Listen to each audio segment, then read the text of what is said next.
Important இல்லையா? So S என்னென்ன sir. சோர்சஸ்லாம் நீங்க ரெஃபர் பண்ணீங்க?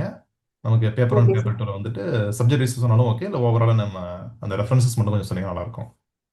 Okay sir. ஸ்டார்டிங் நான் என்ன நினைச்சேன்னா, நம்மளோட காலேஜ்ல இருக்கிற மெட்டீரியல்ஸை யூஸ் பண்ணலாம்னு நினைச்சேன். ம். அதுக்கப்புறம் தான் தெரிஞ்சது அது ரொம்பவே வேஸ்டா இருக்கும் அப்படின்னு ம். தெரிஞ்சதுக்கு அப்புறம் சாரோட கம்பைலேஷன்ஸ் கிடைச்சது. ஸோ தட் ம். நான் எல்லா கான்செப்ட்ஸுமே அதை பார்த்து படிச்சேன். ஒரு சில கான்செப்ட்ஸ் மட்டும் அதுல மிஸ் ஆகுற மாதிரி. இப்போ ஃபார் எக்ஸாம்பிள் செல் பயாலஜி ரிலேட்டடான திங்ஸ் எல்லாம் வேணும்னா அதுக்கு நம்மளோட ஸ்டேட் போர்ட் பயாலஜி புக் இருக்கும். ம். அதுல ரொம்பவே கிறிஸ்பா கொடுத்திருப்பாங்க வித் டயக்ராம்ஸோட. ஸோ அது மாதிரி விஷயத்துக்கு அதுல ரெஃபர் பண்ணேன். மோஸ்ட் ஆஃப் த கான்செப்ட் சாரோட கம்பைலேஷன்ல கவர் ஆகிரும். ஸோ அதை நான் கவர் பண்ணேன். தெரியாத ஒரு சிலது மட்டும் சாட் ஜிபிடி ஆர் டிஎன்ஏ வெப்சைட்ஸ்ல. ம். அண்ட் மெயின்ஸ் டைம்ல லாஸ்ட் ஒரு 2.5 months வந்து எனக்கு ஒரு பிவிக்கு கம்பைலேஷன்ஸ் வித் ஆன்சர்ஸோட கிடைச்சது. ம். ஓகே. அதுல இருந்து ஒரு பேசிக் எக்ஸாம்பிள்ஸ் எல்லாம் எடுத்து யூஸ் பண்ணேன். ஸோ நான் யூஸ் ம். பண்ணது மோஸ்ட்லி சாரோட மெட்டீரியல்ஸ், அதுக்கப்புறம் அந்த கம்பைலேஷன்ல இருந்து எக்ஸாம்பிள் இதோடய ரெஸ்ட்ரிக்ட் பண்ணிக்கிட்டேன்.